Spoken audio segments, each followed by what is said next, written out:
Hello? Yay! Thank you. Good morning, everyone. Take a seat. Sorry for the abrupt music end. I needed to use my phone elsewhere. Usually I like a smooth transition.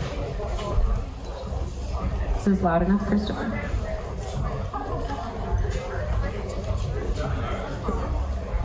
Good morning. Happy New Year, everyone. Woo! Welcome to our 2025 Creative Mornings season, y'all. This is exciting. Thanks for being here. Is it anyone's first time to Creative Mornings Sacramento ever? Raise your hand nice and proud. Holy shit! Nice! Welcome! Come, sorry. Well, I told Mars he could cuss during, did you say cuss? Say bad words? During his presentation, so I want to also. Thank you guys for being here so much. This is exciting. Please keep coming back. We have a really awesome year planned. It's really amazing that we're coming on our 1 year back of being in Sacramento. We think March 2024 was when we returned, and so we're coming on 1 year thing back, so it's very, very exciting. So thanks for being here. I'm Molly. If anybody doesn't know me, it's very nice to meet you. I am your host, unless something happens and I fall ill to my children, and then someone else will be here. But no. Anyway, we're gonna get started with 30-second pitches. I have to turn this on. 30-second pitches. So if you know if you're doing a pitch this morning, feel free to come hover in the corner. Creative Mornings is about shining the light on our communities, and one way to do this is via a 30-second pitch, also called espresso shots, community minutes, your turn, audience takes the stage, and or the community spotlight. This is where we invite a few, 3 to 5 people from our audience to come up to the stage and share a pitch with our audience. It could be that they are looking to hire, need collaborators, have an upcoming event they'd like to promote, or who knows, maybe even looking for a date. If you'd ever like to do a pitch, please send me an email, sacramento@creativemornings.com. I have spots for 3 to 5 30-second pitches each month. So we have 4 for this month, which is exciting. So y'all can each come up, take your turn. You got 30 seconds on the clock, and we'll start with Diana. Come on up. I'm not going to set a timer. You just do. Hi everyone, good morning. Good morning. Good morning. So I just wanted to come up today and talk a little bit about what's coming up at Clara. So I don't know if any of you came to the Creative Mornings talk back in June. That was actually in the annex, and we had Bitsaida LeBron here. So just letting you know that we are going to be having some improv classes with Bitsaida starting February 13th. So just in a couple weeks from now, there's going to be a 10-week beginner workshop and then a 6-week advanced. So if you do want any information, I don't know if you can scan these QR codes here. They might be a little too small, but in any case, feel free to reach out for more info. And then on the annex, just letting you all know that Clara is actually looking for a new neighbor right now. So we have another space on the other side of the lot that's separate from the main building. And at this time, we put out a request for proposals. So we're accepting proposals until Friday, February 28th. And if you would like any more information about that or how to apply, just feel free to reach out. My email and my phone number is right up here. And yeah, I can answer any questions. Woo! Yay!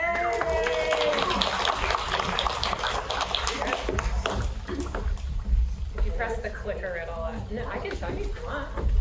You want me to time you? I'm going to time you, sure. If you press the clicker, it'll go over for you. Hi, how's everyone doing?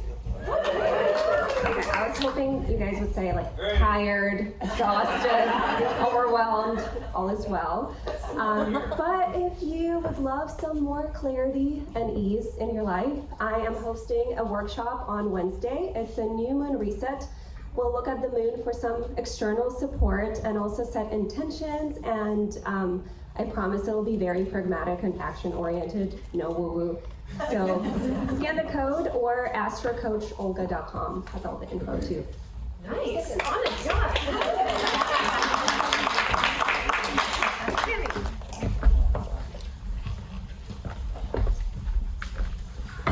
you want a timer? Sure. You have to click the... It's very anticlimactic. There you go. You laser point. That's fine. It is also an IQ test. Hi. Raise your hand if 2025 is off to, say, a bumpy start. Same season. So on Tuesday, otherwise known as Lunar New Year Eve, I'm having a free workshop on the internet, and you're all invited. It's called Thrive 25, and you are going to learn what it takes to thrive in trying times, what things you need to let go of in order to thrive in 25, and things you need to nurture. You can find me on Instagram at this handle, and if you guys could take a photo of that, tag me and invite your friends, that would be amazing. Thank you. Woo. All right, come on up. Good luck with the clicker. It's touching. Figure it out. Good job.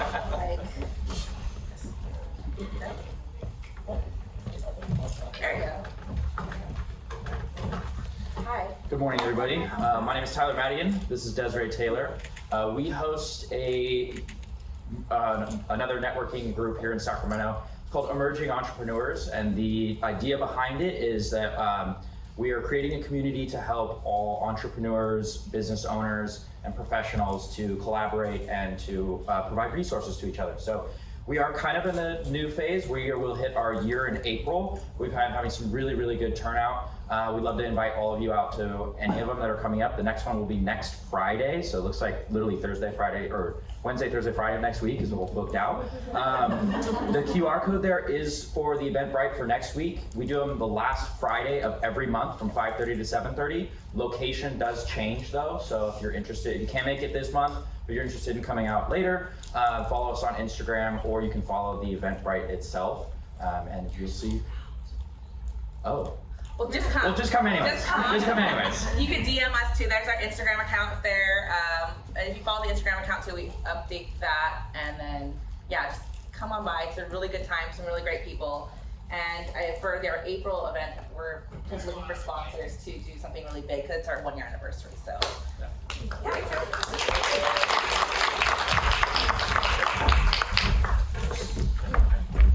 And if you're interested in coming up and doing a pitch, it can be about anything you want. So feel free to send me an email if you're interested, sacramento@creativemornings.com. All right, let's get started. Our theme for January is Journey. It was chosen by our Muscat chapter in Oman and illustrated by Salim Al-Salami. As we travel through life, everyone you meet is at a different point in their own unique journey. Some of us know where we're going, while other paths are full of twists, turns, and obstacles thrown in our way. The trick is to embrace the detours and delays, because there are no shortcuts on a journey of self-discovery or creative passion. Just please remember, you are not traveling alone. Thank you to our global partner, Adobe. They're on a mission to help people everywhere imagine, create, and bring any digital experience to life. Just like our local partners make our events here in Sacramento possible, global partnerships are the fuel that power us as an organization. They ensure that Creative Mornings can continue to grow and thrive around the world. And Adobe wants to help you start the new year off right, hopefully better than Tammy's year, with Adobe Express. This quick and easy app empowers you to create stunning social posts, videos, images, flyers, and so much more. Take your creative journey even further with thousands of templates and one-click editing tools like removing backgrounds from videos and resizing images for different platforms. You can even schedule your social media content in advance. You can get Adobe Express for free at adobe.com/express, or if you're already an Adobe Creative Cloud member, Adobe Express Premium is included in your membership at no additional cost. So thank you so much, Adobe. Every year, our global headquarters in New York surveys our global community to learn about who you are, what you're working on, what you care about, and gather feedback on how you can make Creative Mornings even better for you. The survey takes less than 15 minutes, and you could win a free Sonos Move 2 smart speaker. We'll put a link to the Creative Mornings Global Survey in the follow-up email, along with my 30-second pitch presentations from today. I will put all their contact information in the follow-up email as well, in case you guys were not able to scan that. Did you know that the #1 way people learn about Creative Mornings Sacramento is through their friends? Every month we invite you to bring a friend. Whether they've never heard of Creative Mornings, have been away for a long time but are excited to get back, or are a Creative Mornings regular but just need a push from a friend to join, please get them to tag along next month. We can't wait to see you and your friends, pour out some more coffee, and expand our circle. So on the note of making friends, we all have name tags on with a very deep icebreaker question. If you could turn to your neighbor just 2 minutes, say hello, maybe why you're either like super type A or just like 3 sheets to the wind. Say hello, meet a friend. You have 2 minutes, say hello.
All right, 10-second countdown. 10, 9, 8.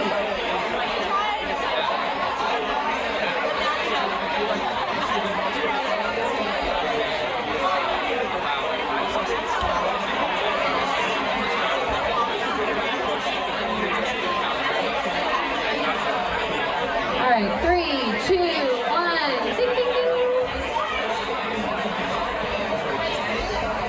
All right, y'all. Hope you made a friend. Okay, is Trish here? Trish Eng? No. Okay, is Kyra Klopp? Hey, you came in second place with the most signups for Creative Mornings Sacramento on my list this morning. You get a t-shirt. I'm so proud of you. Congrats. This is her 56th event. Trish was number 1, but she's not here. Which makes me feel she's like one of those people on Peloton that like sets a workout and then like bails and they have like 7,000 cycles and you're like, are you? Do you have 7,000? Anyway, just kidding, Trish. Anyway, we love our volunteer team. Thank you guys so much for showing up this morning. I always have to give an honorable mention to the team because I could not do this without them. This is a 100% volunteer event in every way, shape, and form. Our sponsors, everyone's time, it's amazing. So thank you. And if you ever want to volunteer, any help and hands are appreciated, so just send me an email. And special thanks to Maddie, our photographer in the back. Woo, woo. Thanks for being here, Maddie. And so if you ever do want to volunteer, again, send me an email. Just email me. Okay, and massive shout out to our local partners every month. Obviously, the Clara, Diana has us here. There she is in the back. This has been our home for the last year and throughout this whole season as well. So thank you to the Clara for having us always. Seasons Coffee keeps us nice and caffeinated every single morning. Their cafe is inside of the Clara, so if you haven't ever checked it out, please go. It's really, really cute. It's awesome. So thank you to Seasons. And then the co-op, they donate all of our fruit and flowers every month. They provided the organic fruit and flowers, and we hope you got a chance to get a piece of the citrus that is grown on their new farm, the Blue Heron Farm. It's delicious. And then Tammy, thank you so much for breakfast. Appreciate the donuts. And if you ever want to sponsor in any way, shape, or form, guess what? Send me an email. We appreciate it. Creative Mornings is currently in 244 chapters or cities in 70 countries worldwide. 27,000 morning people will attend a Creative Mornings talk every month. Our events are and always will be free. I forgot this was on here. Just so you can mark your calendars, our next event will be February 21st. So just write down the day. All right. No. The Creative Mornings Manifesto sets a tone for our events and shines a light on our values here at Creative Mornings. So we are going to read this eventually. Everyone is creative. Let's all read it together. It makes me happy. A creative life requires bravery and action, honesty and hard work. We are here to support you, celebrate with you, and encourage you to make the things that you love. We believe in the power of community. We believe in giving a damn. We believe in face-to-face connections, in learning from others, in hugs and high fives. Bring together people who are confident that they will inspire one another and inspire change in neighborhoods and cities around the world. Everyone is welcome. All right, now big welcome to our speaker. Quick intro. Mars Parker is a stand-up comedian from Sacramento, known for his sharp wit and magnetic stage presence. We'll see about that. Look, I'm funny too. Guided by his favorite quote, "Comedy is an instant vacation," Mars uses humor to transport audiences to a world of laughter and lightheartedness. Mars has graced the stages of renowned comedy clubs, including The Punchline, Cobb's Comedy Club, The Laugh Factory, The Ice House, and more, leaving audiences in stitches with his unique perspective and relatable humor. When he's not performing, Mars showcases his love for all things Sacramento, drawing inspiration from his hometown's vibrant culture and community. Whether on stage or off, Mars's passion for connection and storytelling shines through. So everyone, welcome Mars.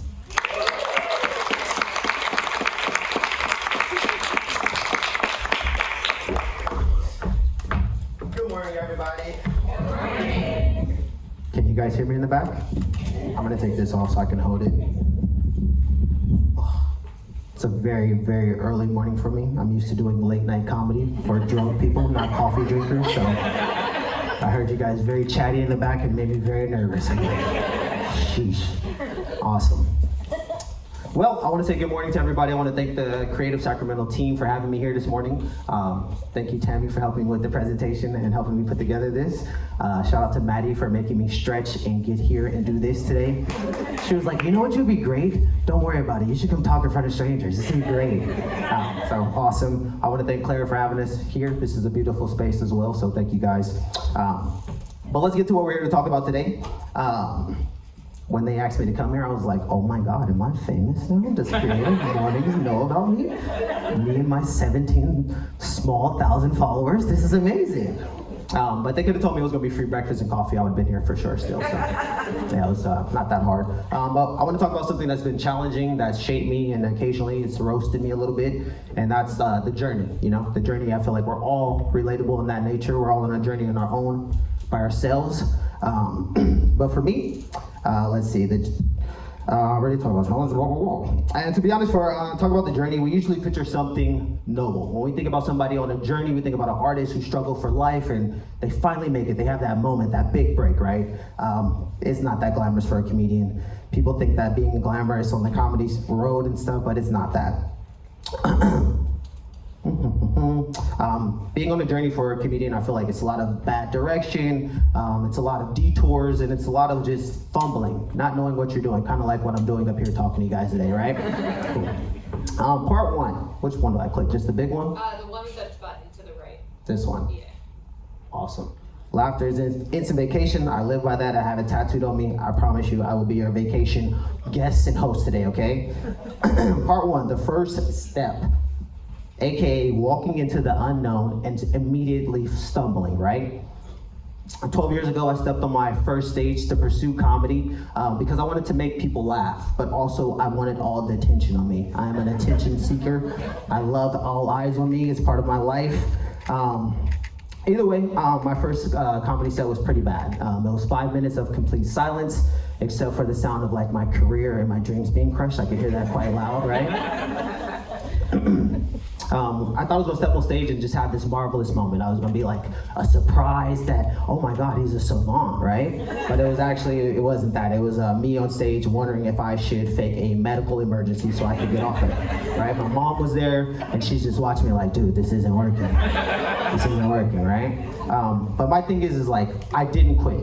And it's not because I'm brave or anything, I'm not some big brave guy. It's more so that I didn't want my friends to say, I told you so, right?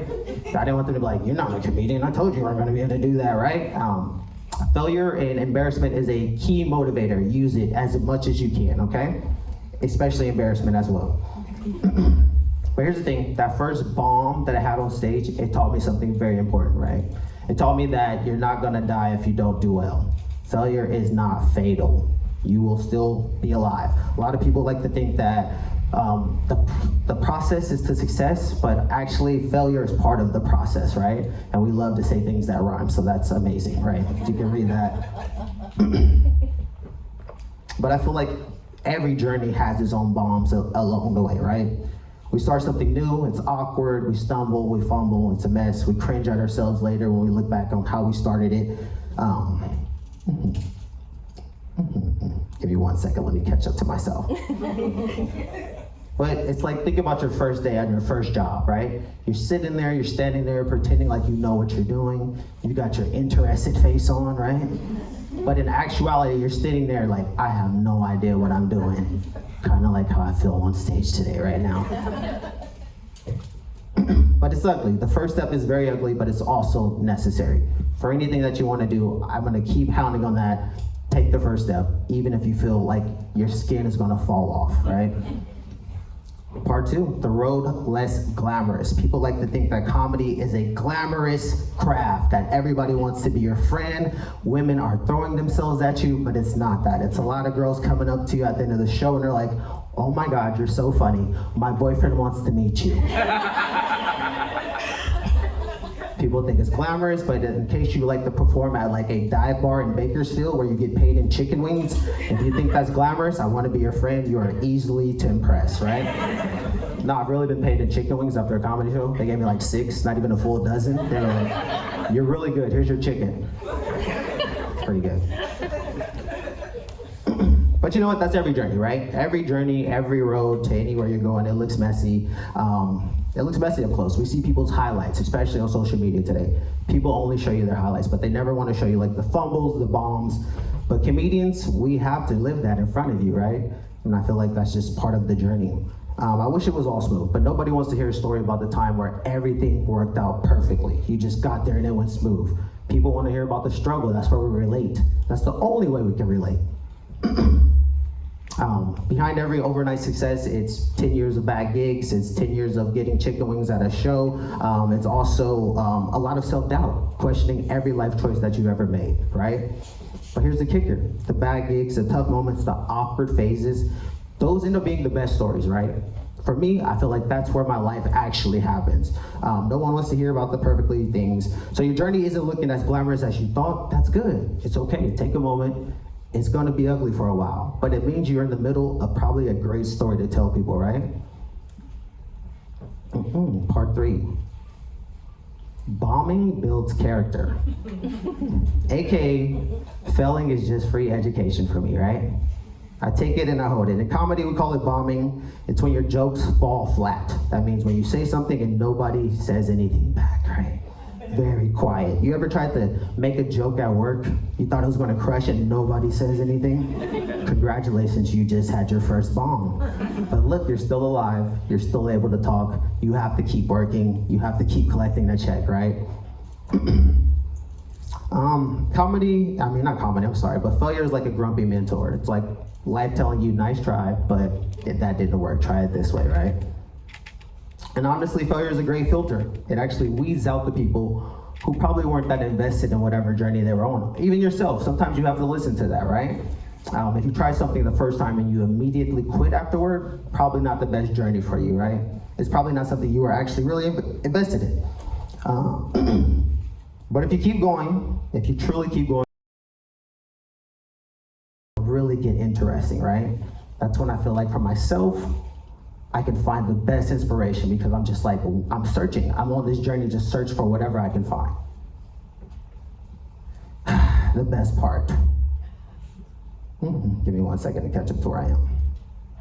The setup versus the punchline, AKA learning how to enjoy the buildup of life.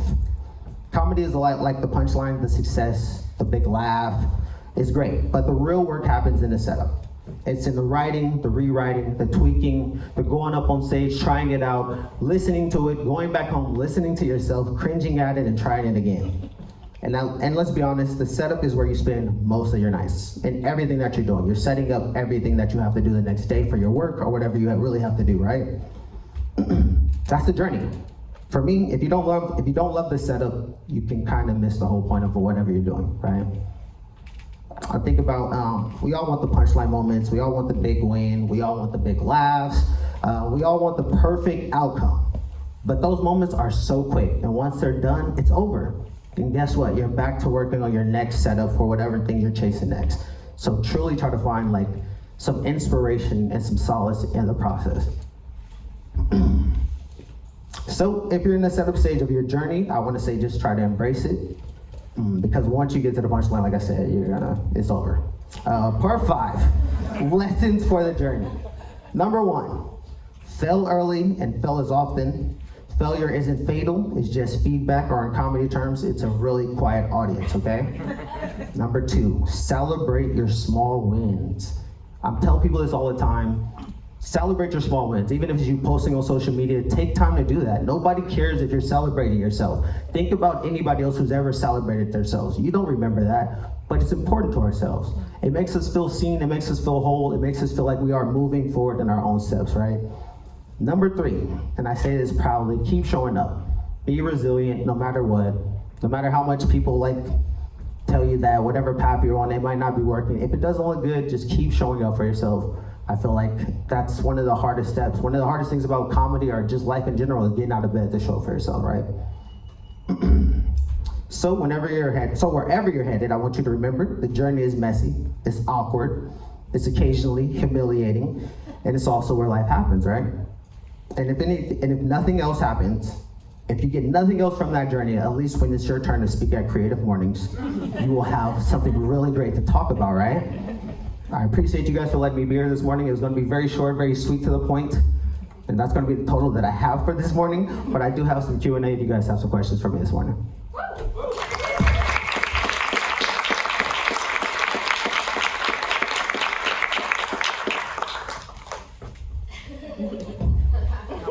Go out there and bomb gracefully this morning, okay? Get some coffee and go bomb wherever you gotta go. You guys can find me on Instagram at Mars.Parker if you want to follow me. All my comedy stuff is completely about Sacramento, so if you enjoy that humor, please check me out. I truly appreciate you guys taking some time this morning to listen to me talk. I'm happy to be here. I have a question. You have a question? Let's go, Maddie. What do you have? What's been like a big pivotal moment in your journey as a comedian? Big pivotal moment was when I got to perform at the Memorial Auditorium. It was my first time performing in front of 5,000 people, and I had got the show 2 days before it happened. I was opening for some bigger names, Gary Owen, and I forget who else it was, but having that moment and getting in front of people, actually just pushing myself to do it, I couldn't even make out a face in the crowd, but I look back to that moment, I'm like, if I could do that, I could do anything, right? So no stage is too big or too small for me. Yes? Tell us about one bomb. Oh, I can tell you about first bomb. My first comedy show that I ever had, it was at Dive Bar on K Street. It has the mermaids. I don't know if you guys heard about it. First show I ever did. An hour before the show, the booker called me to tell me that it's canceled. I had invited my mom, I invited my friends. Everybody is there. They're waiting for me. The booker says the show is canceled, right? So I go home and I do what any comedian does. I start taking shots. I'm pissed. I'm taking as many shots as I can and I get drunk. And then 15 minutes before the show starts, the booker calls me and says, the show's back on. And I am drunk, but I am ready to go. And once I get to the show, he says, you know what? You invited the most people here. Your mom is here. You're going last. So I sit in that drunk and I get drunker. And by the time I get there, it was just complete silence, like I said, of a drunk man rambling, talking about mermaids, but that really shaped me. Because if you start off with a bomb, I feel like it's only up you can go, right? So, anyone else? Damn it. Were you funny as a kid?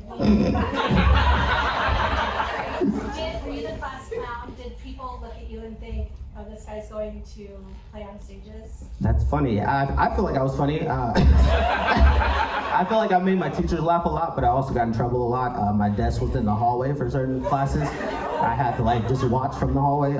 But I used to make jokes all the time with my family, and I used to watch comedy on TV, and I'm like, how the hell do they just get up there and start making stuff up? And I was very interested as a kid, and I remember for Thanksgiving one year, we were all going around saying what we were thankful for in my family. And it got to me and I was 13. I was like, I'm thankful for my good looks. And everybody laughed except for my grandma. And I was like, I might have something going on here. But yeah, I felt like I was funny as a kid for sure. What's your process for writing the set? Writing a set, I try to do it the day before. I try not to like hold on to it. A lot of my stuff is just me kind of improvising and talking to people, and if I can have a thought and hold on to it, I just kind of just go with the flow. I don't like to like write stuff out and think about it for months on end because it becomes unfunny. I like to have that oomph. So, yeah. Yes. So if your comedy's about SAC, you made observations about it. So what's a favorite thing about SAC, and what's something you wish you could change about SAC? Ooh, that's good. Favorite thing about SAC is the community, the people. I feel like I can talk to the mayor if I needed to today. You're not gonna get that in LA for sure. One of the things I love about SAC is just its uniqueness. People that are not from here, they don't understand how we are all so similar. Although we're different, I feel like we all have the same shared Sacramento experience. Canada dancing, man, going to the clubs and going downtown and being nervous, and it's just, yeah, we all have these shared experiences. But one of the things I wish I could change is I feel like we're missing some of the lore that I had when we were growing up. I feel like we're growing at a crazy rate and we're kind of losing some of our Sacramento identity as we grow. I want to bring in the community that's coming in and bring them into us rather than creating a divide, you know what I mean? So, yeah. Yes. What inspired you to go into comedy? Money.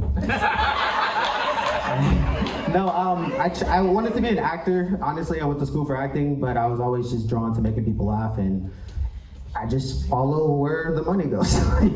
Yeah. Yeah, chicken wings. Chicken wings first, money second. So, yeah. Yes, sir. What's success to you? Success is what I'm doing right now. People always ask me, what does it look like to be a successful comedian? And when I was trying to become a comedian, I just wanted people to take me serious while I was doing it. And now that people actually take me serious, to me, I'm a working comedian. That's success. I don't know if I'm gonna make $1 billion, but I'm gonna always do this no matter what, so yeah. Yes. When's your next gig? Oh, my next gig is February 14th, Valentine's Day. We'll be talking about relationship stuff. It's gonna be a dinner and a show. I will have it on my Instagram too. You guys should all come out and bring your significant other. We're gonna put people in a lie detector test as well and ask questions. Very fun, very fun. Oh, great first date if you really want to do a lot of stuff right there, you know what I mean? Yes, yes. Do you have a topic or a joke that never fails? Doesn't matter who the audience is. Ooh. It's just a theme that always works. I do, but I won't do it here. It's very raunchy. It's a very sexual joke. I use it at the end. It's like a 5-minute setup and then a punchline, and it's you guys should come to a show. I will be doing it. I will be having on sale on my Instagram. You guys buy tickets. But yeah, I have like 4 or 5 that I go to. If it's not going well, I'm like, okay, let's hit them with the big guns. Yes. Who's your favorite comedian? Number 1 favorite comedian it's a tie between Martin Lawrence, young Martin, when he was on Def Comedy Jam, and then also Dave Chappelle. I like to feel like I'm a little mix of both of those as far as like mentors and mentees. I met both of them too, and they both don't remember me, so yeah. Yes, sir? What inspires you creatively? Honestly, I don't know. I just observe, and I'm just like, that's silly, and then that's just where it comes from. I feel like I try to live in the moment. I try not to like take from politics or whatever's happening in the world. I try to take from what's happening in my immediate world and try to talk about the obscene and obscure, and I feel like that's more relatable than telling you everything you've been hearing all day, searching on social media and getting pissed about. I'm like, who wants to keep going there? Yeah. Anyone else? Last question. When you have a bomb, how do you know that I should never go back to that one, or I'm gonna keep working on it? Oh, that's a good one. When I have a bomb, I record every one of my sets. I even recorded what I was doing here today, so I'm gonna go back and listen to it. It's the worst part of it because you have to listen to your voice and also hear the silence, but sometimes you can tell once you listen to it if you have like a certain moment where it's like, oh, if I just said this word, or if I punched it up a bit, or if I really sat in that silence for a second, sometimes you can tell there's something there, you know, so. All right, thanks so much. Awesome, thank you.